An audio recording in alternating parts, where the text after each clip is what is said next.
Morning, Tandani.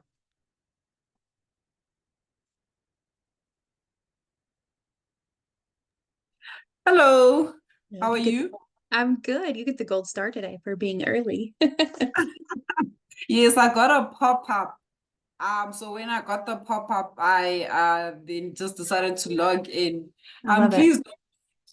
Please don't mind the noise in my background. For us, it's evening, so my kids are around. That's okay. That's all right. We have a chaotic house as well. I know what that's like. So no worries. We'll keep everybody on mute, but feel free if you need to pop off mute at any point. Hi, Kate. All Hey, right, thank you so much. Of course. it's a beautiful day for a webinar, Grace. Beautiful day for a webinar, Kate. Love it. We are ready. Hi, Beth. Hello, Hey how are there. you? I'm good. I'm so glad you could join us today. Thank you.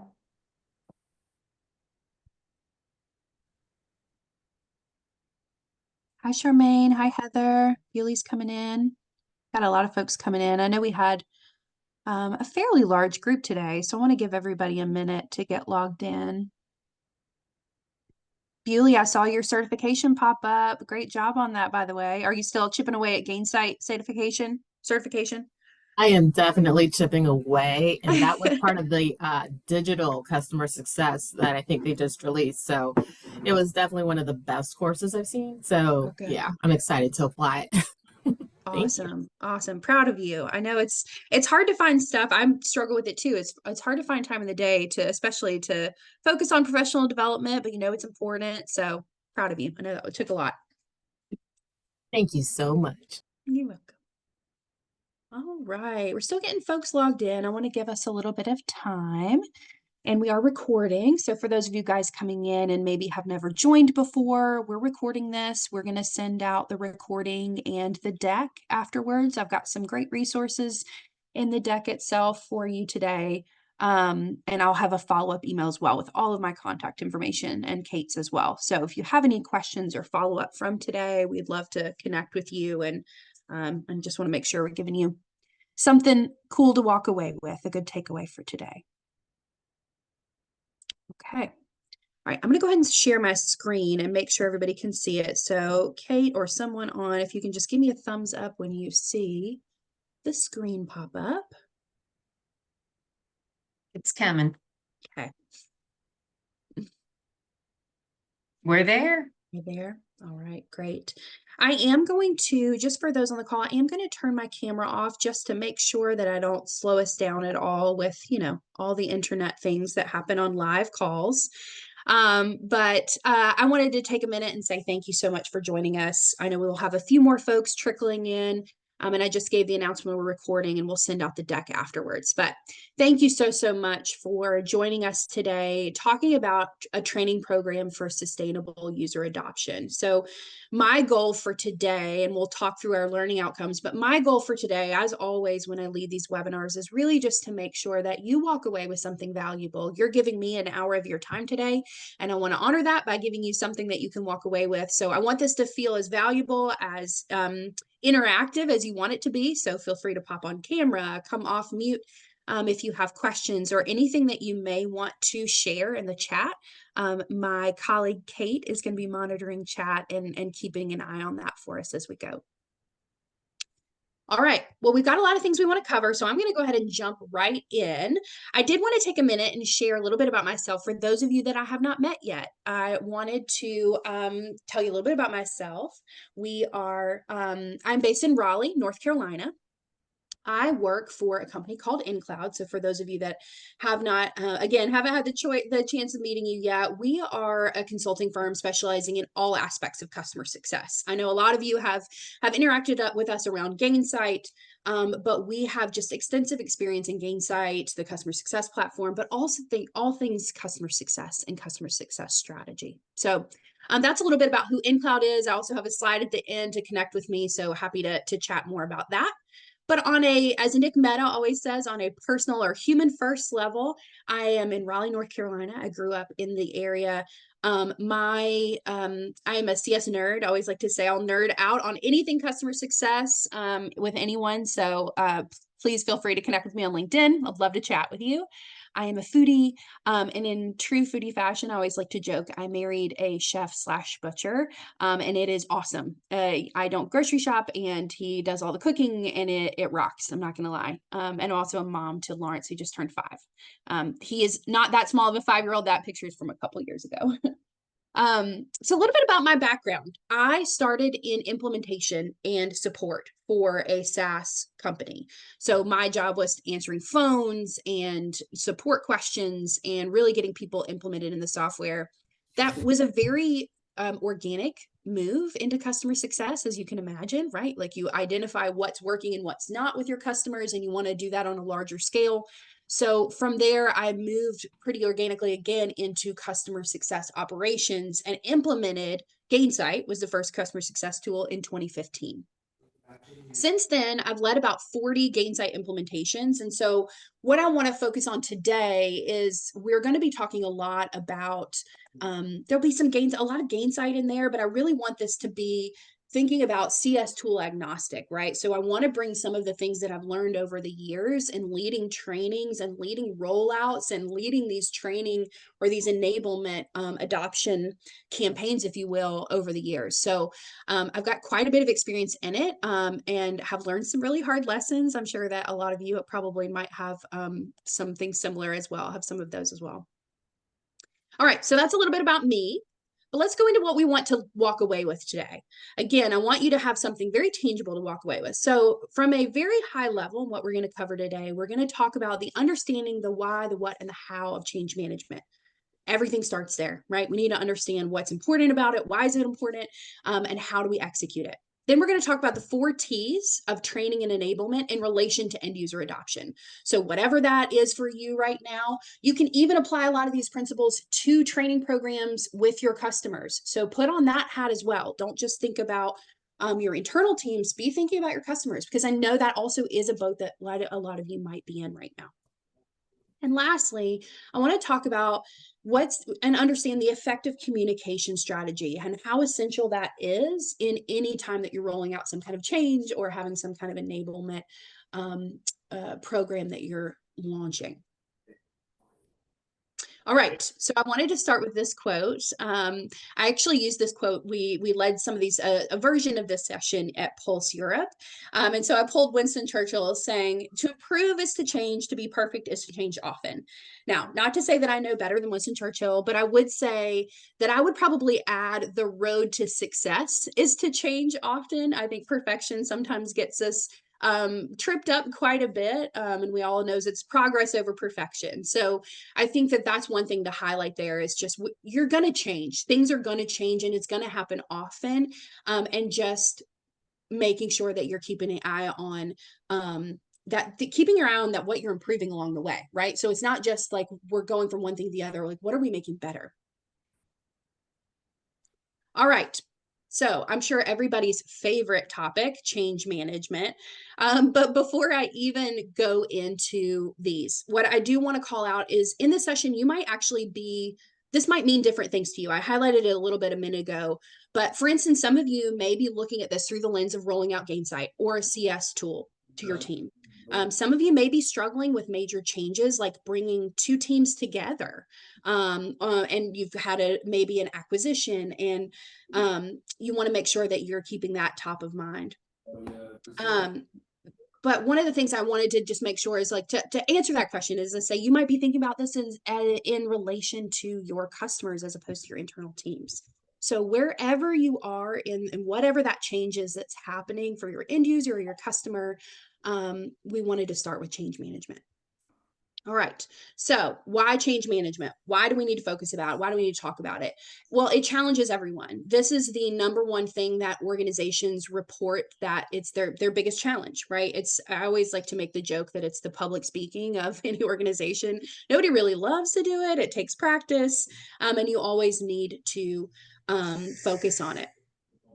From number 2, it builds trust. So I would say the caveat here is if you do it well, right?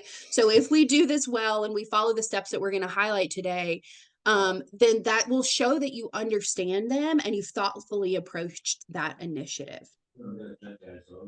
And then third, it delivers, right? Effective adoption leads to better business outcomes. When it's right, it works, right? When we take the time to think about it and how it's affecting our team or our end users or what the change is, we're going to make sure that we are going to drive those business outcomes.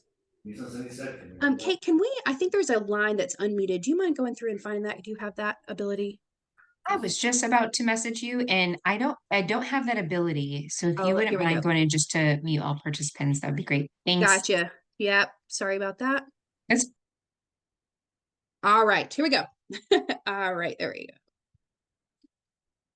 All right, lastly, it empowers. You are handing the keys back to your team with this one, right? So if we are talking about change management and we are doing it effectively and building that trust and delivering on everything we say we're going to do, that is just giving your team, your end users, your customers back the power and saying, like, we trust you with this and we are listening to you and we want to make your life better with whatever this change is. So those are just a few that we want to highlight of why we talk about change management. So that's the why. The what. Always taking you back to the principles, right? The why, the what, the how. Well, this is the principle of change management. What are the 4 pillars that we want to talk about? And this is not something that I came up with. This is based out of a book called Mind Tools. Highly recommended if you haven't checked it out. But understanding is the first key, right? I think that you want to make sure that you're understanding what is the impact going to be. What does a day-to-day look like for the person? Whether it's your internal user that's using a new tool and that is completely changing for them. Understanding that pain point and understanding what that change is doing for them. The next step is the plan, preparing all of your resources and your training ahead of time. And I think the thing that stands out to me is the plan piece because it includes preparing and training and enablement before we get to the communicating, right? When we want to communicate and we want to make sure that we are telling the team everything they need to know, but we want to make sure that we're crafting that and executing that in a clear and consistent message. To do that, you want to make sure that you're planning for that. So for some of you, that might mean doing some testing. And so doing some things, jumping into the actual platform itself to build out some of those resources. So if you're talking about Gainsight, you've got a big launch coming up, or you've got a new rollout, making sure that you're planning for those questions ahead of time, that when you communicate that you will have a clear and concise message. And lastly, implement, equip your team with the resources and training. So basically just execute on all of that. Given the training resources that they need, making sure that you are communicating with them and just follow through. So for me, that implement is really just a follow through of all of those first 3 steps. I know none of this is with rocket science. This is probably something that you're dealing with on a day-to-day, but it is a great place to start when we're talking about these training programs. All right. As a person who has a heart in customer success operations, and a lot of what I do on a day-to-day basis is understanding the issue or the problem and then executing on that. And usually that entails some kind of call to action for someone, right? The CTA here is that how do we execute change management? So I always like to kind of joke that I give CTAs out to people all the time. So this is your CTA, this is your playbook for change management. It's very similar to that workflow chart that we just saw on the previous slide. We're going to identify that purpose. We're going to, and the nature of the change, really understanding what's coming, and then articulate what's in it for me. That's that day to day. I think one of the things that I always lean on is, I mentioned it in the first of this call. My purpose on this call is for you to walk away with something valuable that you can take back and execute when in one of your programs at your organization. So when you're thinking about your internal teams, putting that hat on, that lens on as well, and making sure that we're identifying what's in it for the team. Why will this benefit them? What will be good for them?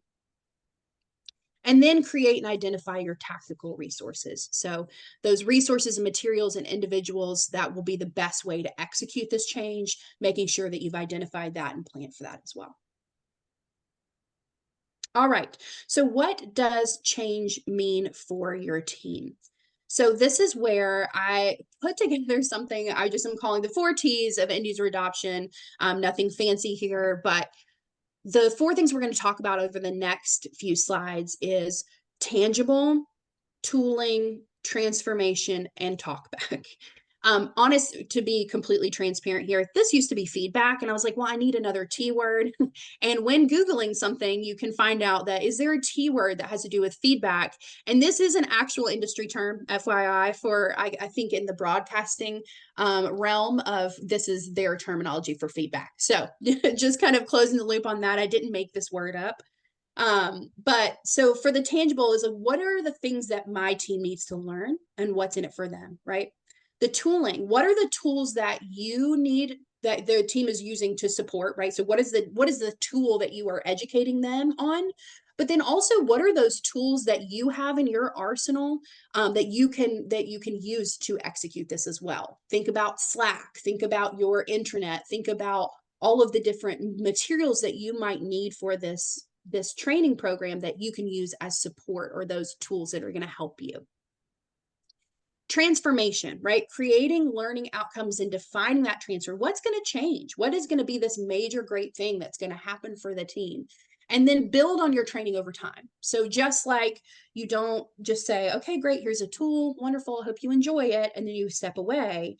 You're going to want to build on that training over time, but tapping into what you've already highlighted for the team, what you've already shown them, and connecting those dots, leaving those, I always like to say kind of the Hansel and Gretel method, leaving those breadcrumbs so that you can lead them down the path as you are training and executing this change.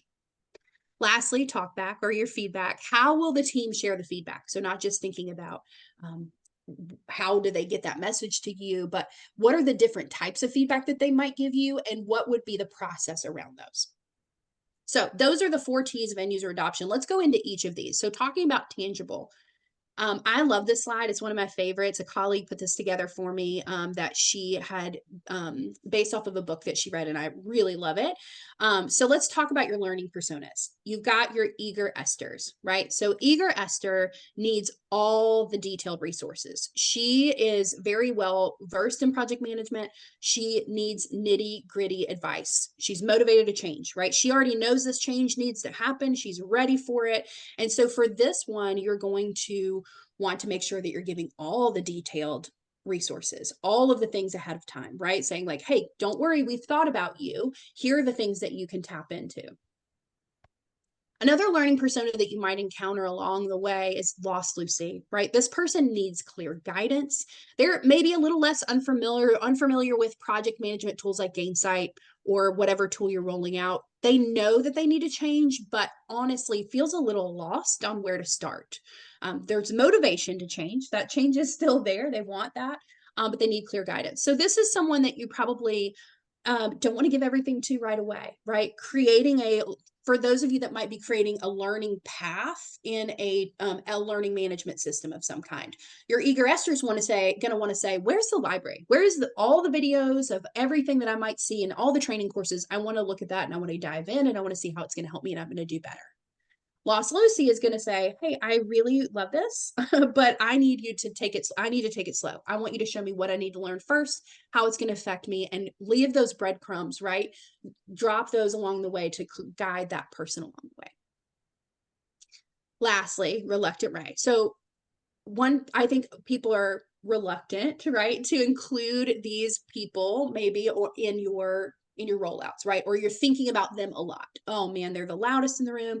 They don't think that they need to change. And I think the biggest thing that you have to drive here for your reluctant relays is, what's in it for me? They need to know, like, well, I'm fine. I'm doing great with my Excel spreadsheet. I'm doing wonderful in the way that we're doing right now. I don't really need any more guidance. So you need to point to that person and say, hey, I've got something that will actually help you, and you're doing great now, but here's something that can help you better. Now, one of the things that you might be saying right now is that what happens when I do this presentation quite a bit is people are like, oh, yep, and think of people right along the way. But there's always one person that's like, well, we have a team that's great, but they're kind of a little bit of all of this. Like there's not individual people, like they all are feeling all of this. And I think that's great, and that's valid. So just be thinking about all 3 of these big points of putting your library or centralizing all of your resources and being very detailed about that, but understanding how to guide people through that and identifying and showing them what's in it for them at the end. What's that transformation that they're going to see at the end? My favorite thing to do with Reluctant Rays, if we're going to just share a story real quick, is working with a specific person. A while ago, I was rolling out Gainsight, and this person had this dashboard that they really, really loved. And so his biggest stopping point in saying why he didn't need Gainsight for this rollout was because I already have what I need, and it's great, and I don't want to mess up my flow. So what I did is actually started meeting with this person on a biweekly basis, going through his dashboard, showing me what his process was. And then in the rollout, I actually built a dashboard that was fashioned after what he already had and what they already had. Now, again, that may not seem like rocket science, but it was connecting those dots and showing him that I was listening to them. And that I wanted to provide him something and the team something that they were used to seeing. So in one of my other sessions, and I think if you remember back, if you were here for a couple webinars ago, I think it was in January, we talked about when you are in operations, and I think this is true for training and enablement as well, you want to always be seen as the trusted advisor of your customer, air quote customer, right? Your customer is going to be the person that you are enabling. And so finding ways that you can connect with and build relationships with, just like a CSM would with your customer, internally with that training, from a training and enablement standpoint, are going to be the ways that you win. Those are going to be your quick wins. If you can find those little things that will show that you're listening and that you're wanting to make these changes. It's not always easy. I think operations, training, and enablement can be a thankless job sometimes. And so I want to be mindful of that and understand that. But before I move forward into any other of the T's, any questions, comments, or anything anybody wants to share up to this point?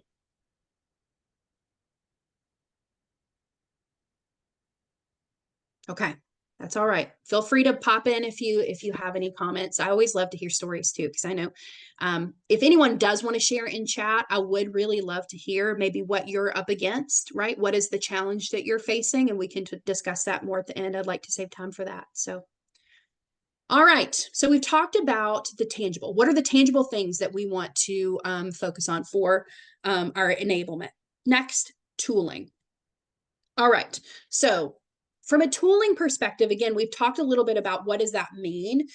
So I think we have to start with training material. So like, what is the tool that we are enabling them on, or what is the thing that we're enabling them on? So materials and resources, we need to think in three separate ways. Day to day, what are the modes and the accessibility of those? So this, again, came from someone much smarter than myself, but have outlined it very well. In the day to day is what are they doing? What are they, when they grab their coffee in the morning and they sit down at their desk, what is changing for them? Or if it's a client you're talking about, what is the thing that you want to highlight for them on a daily basis that's going to bring them value and that's changing that we can make sure that they're utilizing? Anything that will help with decreasing workload. I know we hear scale and we hear digital CS and all of those things quite a bit right now. But honestly, what I think about in the end is just like what's going to make their life easier, right? And on a day-to-day basis. The modes of training. So going back to just like with your personas, right? You're going to have personas of people. You're going to have people that have different questions and that are experiencing different things in this change and in this training program. But they also learn very differently, right? I highlighted that in the how they consume that learning and how they consume those courses or the materials that you provide for them. So that is in alignment with that of saying like, okay, so I need to think about not only just having a video that someone can watch or just having a training session that everybody comes to. For me, I'm very old school. A lot of time I need to take notes. I like physical notes.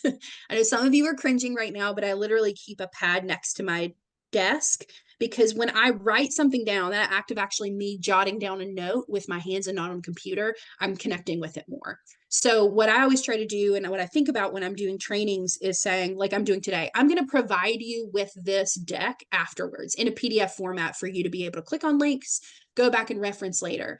I'm going to provide you with the recording, right? You're going to need that later. And then I'm going to put that in a place where you're used to using, seeing materials. Think about that too. The transcripts, everything AI that's happening right now can also be overwhelming when you think about it. Right now, we've got an AI summary running in the background. Use that and use it for your benefit, right? Having that and saying like, hey, here's the recording, here's the transcript, and here's the summary, right? If you need to just quickly go through this because you've got a busy day and you want to just go back through that, here are these things that you can look at. Lastly, if I know not everyone is blessed enough to have instructional designers. If you do, use them, right? Like lean on that team member who's awesome at understanding how people connect, even with like PowerPoints like this. Where should their eye go to on a page? What do we want them to walk away with? What do we want them to remember about this presentation? And instructional designers basically have a PhD in that in a lot of ways, and saying like, okay, I know what you need to walk away with, and I know the best way to teach that to you. Lastly, accessibility. We want to make sure that everything's accessible to everyone. Provide closed captioning and transcripts for videos, like I mentioned. Offer alternate copies of resources for those that might need to learn in a very different way than we do, right? All right. The second part to the tooling is talking about the enabling your users and in how we're going to give that information, right? So we want to centralize your on-demand training materials, whether that is, there is no shame in the game of having a Google Doc, right? Of saying like, hey guys, if you don't have an intranet, or you don't have a share file or any kind of fancy, if you will, place to put this training, at the very least, put together a Google Doc and then say, hey, there's tabs down at the bottom for all of the different phases of our training or what we're covering. And then here are all the job aids, FAQs, links to those. Wiki, SharePoint, Internet, Slack channels. Slack channels is one that I think a lot of people may have a love-hate relationship with, because it's a very on-demand thing. You have to monitor a Slack channel, but I think it's also great when we're talking about end-user adoption, because when you're centralizing the voice of the customer or the voice of the team that's receiving this training, you're allowing yourself to like stay on top of it, right? Like you're saying, okay, right now people are a little frustrated because this dashboard is a little hard to get to, or they don't know how to change a health score for CSM sentiment, or whatever that may be. So think about that and set parameters around it, right? Like we'll be monitoring this throughout. I'll get back to you as soon as I can if you have one person. I think it's also important to call out that I know some of you wear a lot of hats. I've been in your shoes. I've been in CS ops and training enablement and a CSM all at the same time, right? So it's you have to switch gears a lot. So you may be a training and enablement team of one, or an operations team of one. So I fully understand that, and just putting parameters around that and communicating that to the team. Office hours. This is a key part of any kind of training program that you're going to put out, right? You don't want to just drop something on their front door and say, there you go, and then walk off and they don't know what to do after that. So one of the biggest things that we push for at InCloud, and we've led over 700 Gainsight implementations over the years, and we push for, and part of our methodology is, inside of our methodology, we say, okay, we're going to do an office. We highly recommend you do an office hours, and we're technically going to do an office hours with you for the last 2 weeks of our implementation, right? We're going to have a weekly time with you where we meet and we talk about what's working and what's not, and answering any questions that you have. Again, put parameters around that. Send out a Google Doc that helps for you to keep track of what are those questions coming in, or what are the things that we're going to cover in this office hours. I highly recommend weekly, especially after a big change. You can kind of back it up to bi-weekly or maybe monthly, depending on what that change is over time. On a monthly basis, making sure that you're communicating any updates. Adoption metrics and celebrating leaders in adoption. I know back a while ago, people were talking big about gamification, and I think that's important, making it fun. But basically just highlighting and saying like, hey, here's this new thing that we're doing. For some of you, again, Gainsight, right? Here's Gainsight. John is logging in every day, looks great. He's at the top of the leaderboard. You know, here's a gift card or just a call out in that. But using what you've already built to highlight what behavior you're wanting to see more of in your monthly trainings. And with Gainsight specifically, every quarter they're going to do these releases. And so staying on top of that and highlighting, say, hey guys, like here's our roadmap. We know that there's going to be this new UI. You're going to see some cool new reports coming, and giving little glimpses of that. And I'll talk a little bit at the end about communication and how you can make that a little bit more fun too. Communicating changes weekly, ad hoc. I think whether it's creating some kind of what's the best word for it? Like a weekly digest, if you will, or just a fun tip or trick of the week, or something that will be in the inbox or on a site that the Gainsight or that a CSM can go and look at, or one of your team members can look at. And know that's what they need to focus on. For those Gainsight users in the room, we a lot of times we recommend on your home screen. You can even have like a little, when you come into Gainsight, a little box, like a text box, and anything that needs to be focused on for the week, or just a little message you want to let the team know, you can update that and publish that to your users. So another great little use case. All right, lastly, we're going to talk about transformation. So create learning outcomes. So you remember back at the beginning of this session, I talked about what do I want you to walk away with? What are the things that I want you to learn? Creating learning outcomes for your learners, for your team members is key. How do you do that? It's very simple, right? Your learning outcomes should be between 2 to 4 items. You want them to know what they are going to be able to do after this training or after this course. What immediate actions should your audience take after this? And then focus on the high level goals of the training rather than getting lost in the detail. Not to say that you don't want to give some detail, like the purpose of this training is to accomplish being able to update health scores in Gainsight via timeline. That's a little more detail, but that's also giving them what they're going to be able to do at the end of this course. So the 2 examples at the bottom of the page are really, really key for you as you move forward. They're great ways to just get started in creating these. So not that you don't want to create an agenda for your meetings. I think agendas are important, especially if you're not the only thing on the docket. But creating learning outcomes that go alongside that, or in some cases might replace that agenda to say, here's what we're going to be doing after this today, and here's what you're going to walk away with. Evolving training. So this is one that we use a lot, right? Like that you don't want to start too much with your team. You don't want to overwhelm them. Say, here's a brand new tool. Here's all the resources you'll ever need. Here's 18 learning paths that you're going to take over the next 6 months. And great, like there you go. What you want to do is you want to start with something. So I've got an example here. If Acme Tech launches the use of timeline, CTAs, and playbooks, right? So speaking Gainsight Speak, we're logging their activities and those big touch points with customers, and what do they do for each of those. So we're going to launch that in the first. We've communicated that to them. We execute that training. Based on the feedback that we get from the team, they want to clarify, they need us to clarify how the team uses playbooks. How is that different? What playbooks are there?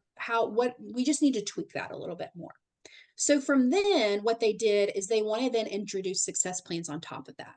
Success plans inside of Gainsight basically use all of those things that we talked about in the very beginning. Timeline, calls to action, playbooks are all associated with these success plans where a CSM is documenting their plans with their customer of what's going to make them successful.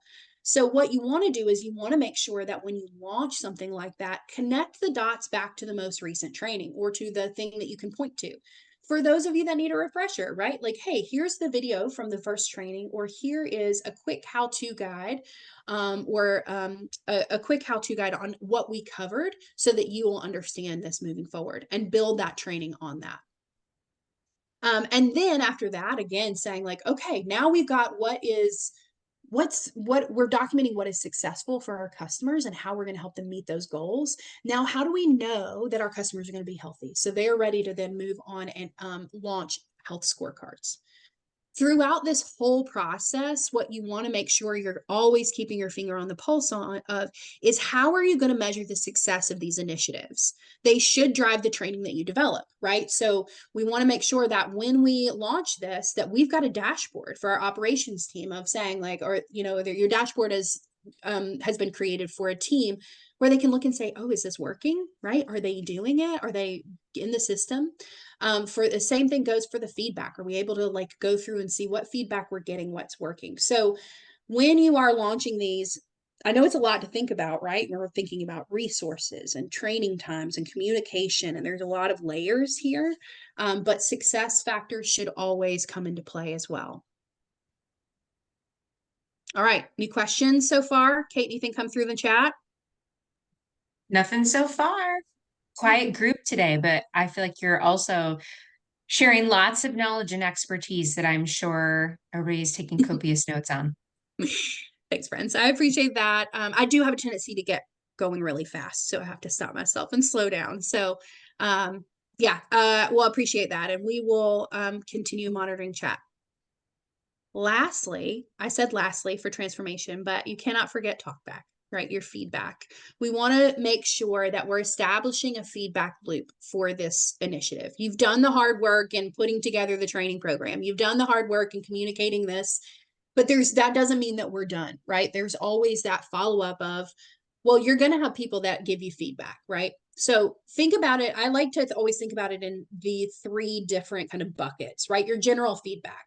Again, using Gainsight as the example, but insert whatever you need to here. I would be great if the tool did this. I would love if I had a dashboard that looks like that. So the questions to answer here are, how are they going to submit these questions and this feedback, right? Do we do it on Slack? Do we have an intake form that we're using Google Forms for? Do we have Jira that we're going to actually use for these requests?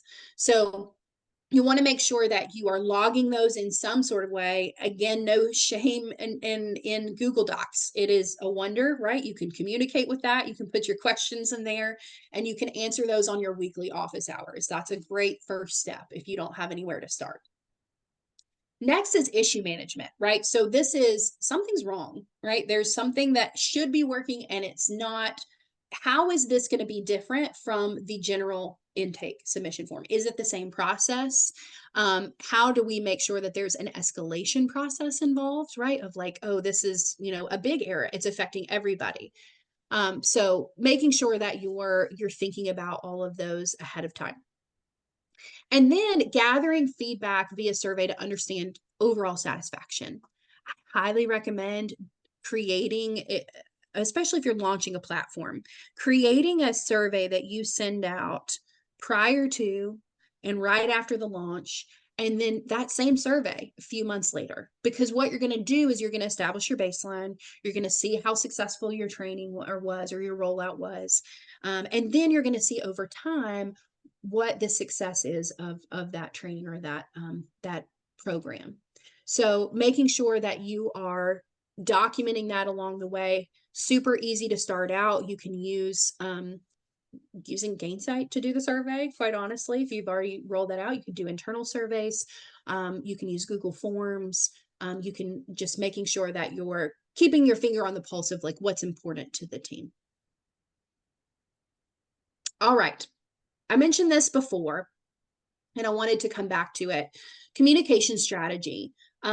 Before you even get started, you want to make sure you understand, how am I going to communicate this back to my team? What am I going to be doing? I think sometimes it can get overlooked because like, oh, great, we'll just send out an email the week before. No big deal. It's going to be great.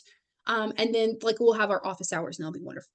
I highly recommend maybe creating email templates ahead of time, right? To say like, hey, here's what we want to send out prior to, during, and after the launch or after this program, so that we can make sure that we're effectively being clear and concise in our messaging. So doing that, it's again, taking everything back to the basics. My favorite thing to do is always the W's and the H's, right? The who. right? Who, the what, and the when.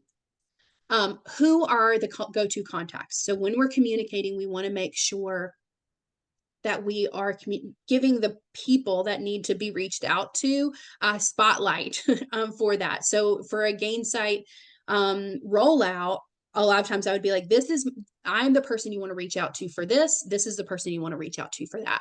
Include your project sponsors and project promoters, right? To give not only people to reach out to, but also bring that, what's the right word, validity, or that backing that you need to show that this is a top-down initiative. Who are our project sponsors and promoters that that were part of this process? And then whose support do you need across the business? Sales, leadership. So that might extend past the current team of your project sponsor and your promoter, but who else might need to be supportive of this initiative? The what, right? Seems pretty straightforward, but also thinking about what training materials and resources do we need? What prepped materials do we need? Or things that, what are things that we need to have ahead of time, but then versus like maybe what are some things that we're going to need to have for later? And then information platforms, Slack, Guru, LMS. We use Guru internally and it's great. We have a lot of our email templates and just like quick knowledge. You can search it pretty easily. But just making sure that you're understanding the what of this training, like what are the places that we need to go to? And the when. Not only like, when is the training, right? When is this thing that we need to show up for? When is the due date on this? But like also thinking about the long term, right? When should we expect to see maybe this change happen? When should we be able to switch off of one thing and on to another? So making sure that you are sharing project deadlines from beginning to end, but also the assessment timeline, right? Like, okay, so we're going to do this rollout. We're going to meet in 2 weeks after that with a steering committee, or 3 weeks or a month out, and see what's working and what's not. And making sure that you're communicating those key dates back to the team as well. So the last piece of this communication strategy is crafting your message. So when you are sending out a message, again, going back to the basics, how will the change affect the way your team works? You need to communicate why your team needs this change. So what's the overall business outcome that needs to be addressed here? How the change will positively impact your team, your customer, whoever. What will provide your team to make this change? What will you provide your team to make this change successful and smooth? What have we thought about ahead of time? Like, making sure that they're seeing you as that trusted advisor, that we're thinking of you, and we're making sure we're giving you all the tools you need. And then when is this happening? The most important part. When do you need to show up for the training? And when does this need to be completed by? So that's a lot of things to think about when you're creating a message. So I did want to this is not a great message, and I won't sit here and read the whole thing to you. But if you just glaze over this, one of the things that stands out to me, right, using this feature is not voluntary. All of you are expected to integrate these changes into your workflow. Here's a link, best, right? The reasons that this is not great, the reasons that we don't want to send an email like this. This exclusively focuses on how the process will change. We're not giving a lot of the other W's and H's right here. We're just saying, this is how it's going to happen and moving forward. It's very negative, right? Nobody wants to be told this is not voluntary. And there's no explanation for why the change is necessary or how it's positive, kind of looping back to that first one. This one is a big one. Very little reference to what leadership will do to help with the team. So if you haven't created a steering committee or just a business leader group of, hey, here is what we're trying to accomplish. We need your help in this. And here's what we're going to be doing. And making sure you have that buy-in from those stakeholders is huge, right? So if you have that you can communicate in the very beginning, I think that you're going to see a big change. So making sure that you're referencing that in your email. So here is a new and improved message. Again, I'm not going to sit here and read this to you, but I wanted to also provide this to you as a reference. You can use this as a template. So if you are in the process of rolling a software out or a big change, you can use this as a template for that. So what are the things that we're going to highlight here? It says when, right? Here's the when and the what we're focusing on. We're going to be changing about your day-to-day. Why? this is why we're implementing this change. This is why it's important. Very clear and concise. It's bulleted lists in the middle. Your eye immediately goes there. How long the training is, right? Like you've got all of that. And then you can all where they can get help if they need it. The who is here, the where is here. And it's just kind of wrapping that bow on that message. Okay.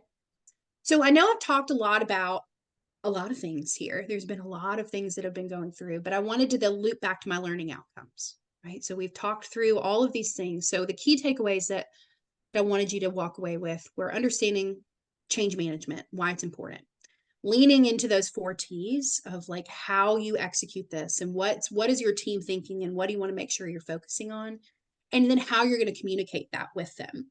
So if I were going to tell you something today of, if you're rolling out, one of the biggest things I think is this last piece, that communication piece.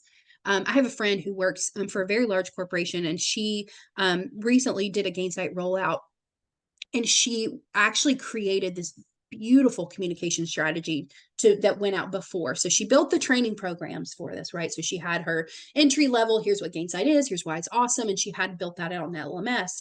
But in addition to that training, she'd gone ahead and created the email templates that would go out. So leading up to Gainsight launch week, she actually had a weekly email that would highlight a fun task, or I mean, not a fun task because nobody likes tasks, a fun highlight inside of Gainsight of what is great about Gainsight, or what's something cool that you're going to be able to do. She would send those weekly out. So get the team excited. Again, reminding them of when the launch is, when that training is. Then the launch happened. What are all the resources? And then after that, continuing on with that weekly words of wisdom of Gainsight, I think it ended up being like 30 email communication package template that she built. Not saying you have to have something like that already built and ready to go. But if I were going to tell you one thing today of if you are in the middle or about to do that, think about your communication. It's not, you can even use ChatGPT for a lot of this, right? You can say, hey, write emails leading up to and following this training, and here are my learning outcomes. Lean in the technology that you have to help assist you in some of those, maybe those tasks that you need to execute on. But communication for me would be the thing that I would really highly recommend walking away with. So one thing I did want to highlight here is I want to talk about questions here in just a second and open the floor up, because I really would love to hear what somebody's facing, what change and what training you're working on right now, just so we can do some brainstorming if we want. But if this link is in the deck, I would love to talk to anyone on the call today, not only about training and enablement we can help you with that, but Gainsight administration or just customer success strategy in general. I would love to chat with you about that and how we can step in. Kate and I do a lot of consulting on this, and it's we love doing it. So don't hesitate to click that button, because I really would love to, even if it's just 30 minutes to check in and see what's going on in your organization and get some one-on-one time with me. I would love that. So I wanted to highlight that. But before I move on and close this out, I would like to open up the floor. Do we have anything come through chat, or questions anybody wants to talk Beth through? wrote in, and Beth, feel free to come off mute if you want, but just something really important that it's like, I think many of you on this line know a lot of this stuff or have heard it before, but it's so easy for this to not be what you prioritize in your day-to-day, like time. We never have enough time. Our to-do lists are long, we have many things on them, and it's hard to prioritize, but it's so important that when we do this, the impact and the value that it brings to the team is, it really is such a big change. It really is. Positive change. Absolutely. It's a great call out. Does anybody want to share something that they are currently working on as far as like a training and enablement initiative, or they're launching to the team that you'd like to brainstorm or talk through? To put everybody on the spot. Okay. Oh, Beth, I saw you come off mute. I left that comment because we have a large initiative going on in the background right now that's absolutely going to entail communication, training the teams. this encompasses everything that we're about to have to do, and it's just a great reminder the importance of doing it well from start to finish to ensure that it doesn't impact user adoption. Yeah. Yep. Agreed. I think it's just one of those things where if you even just start by making a list, right, of take this deck, right, and start out and say like, okay, what are we going to start with? What are we going to plan for? What are we going to, have ready ahead of time? Make a list of all the things that you need now, that you need after. And I think that is, it's hard to keep front of mind, but at the same time, like, it's so effective when it's done well, right? Because it's, again, you're getting people on your side, you're having them see that you are really wanting to just make an effective training program for them and make their life easier, and communicating with them and making sure that they feel in the loop. It's all good stuff. It's all what we want, right? Awesome. Okay. Well, we wrapped a little bit early, but I'm happy to stay on. So I will let you guys go. I know that the email will be coming soon with the recording and this deck. Just hired setup support success for recently funded fintech. Okay, great. Awesome. Gary, anything else you want to share there? To put you on the spot again. I know you're probably saying that as you were headed out the door. Not yet. Okay, that's fair. That's fair. I appreciate it. But thank you so much for your time today, everybody. And I'll hang around for another 5 minutes if anybody wants to stick around. Thanks so much. Thank you. Bye, everybody. Bye, everyone. Bye.